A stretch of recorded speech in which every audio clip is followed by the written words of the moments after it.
Hello everyone, কেমন আছেন সবাই? আশা করি সবাই ভালো আছেন। তো আজকের এই ভিডিওতে আমি কথা বলবো বেসিক ইংলিশের কিছু ওয়ার্ডস, যে ওয়ার্ডসগুলো আপনাদের রেগুলার ডেতে ইউজ করলে আপনাদের ইংলিশ আরও অ্যাডভান্স হয়ে যাবে।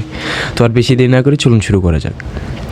তো রেগুলার ডেজে আপনারা যদি ইংলিশ যেরকম মৌখিক কথা বলেন, আপনাদের কাছের মানুষের সাথে কথা বলতে পারেন। যদি মিস্টেক হয় তাহলে আপনারা নিজে ঠিক করে নিতে পারবেন। আর যদি আপনাদের প্যারেন্টস যদি হালকা পাতলা ইংলিশ বুঝে থাকে বা জানে, তো তাদের থেকে কিছু হেল্প নিতে পারেন যে আমি একটা বলবো। এটা আপনাদের স্পিকিংয়ের ক্ষেত্রে। আর যদি আপনাদের বোঝার ক্ষেত্রে হয় তাহলে আপনি যত খুশি তত আপনি ইংলিশ সিরিজ, নেটফ্লিক্স সিরিজ বা যে কোনো অ্যানিমেশন সিরিজ দেখতে পারেন বা পডকাস্ট, যত পারেন অত দেখবেন। তাহলে আপনাদের আন্ডারস্ট্যান্ডিংটা অতটুকু আপনাদের হয়ে যাবে।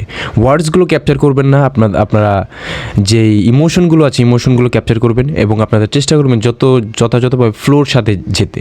যে ফ্লোর সাথে গেলে আপনি একসাথে কয়েকটা ওয়ার্ড শিখতে পারবেন। হ্যাঁ, আপনার ফ্লোর সাথে যাবেন। ওয়ার্ড একটা ক্যাপচার করে যেরকম মেমোরাইজ করে রাখার চেষ্টা করবেন, সেটা করবেন না। আপনারা চেষ্টা করবেন ফ্লোর সাথে যেতে। আর আপনাদের ফ্লোটাই দরকার। ফ্লোটা যদি আপনি ধরেন তাহলে আপনি ফ্লোর সাথে, মানে নদীর স্রোত যেভাবে যায় না, যদি নদীর স্রোতটা ধরেন, নদীর স্রোতের সাথে চলে যাবেন। এরকম হচ্ছে ফ্লো যদি আপনি ধরেন, আপনি ফ্লোর সাথে বয়ে যাবেন এবং আপনাদের ইংলিশগুলো আপনার অনর্গল হয়ে যাবেন। হ্যাঁ, আর যদি স্পিকিংয়ের ক্ষেত্রে যদি বলি, স্পিকিংয়ের ক্ষেত্রে আমাদের জানা দরকার যে স্পিকিং করার জন্য কনফিডেন্স দরকার। এই কনফিডেন্সটা আপনাদের প্রথম আনতে হবে। কনফিডেন্সটা কীভাবে আনতে পারেন?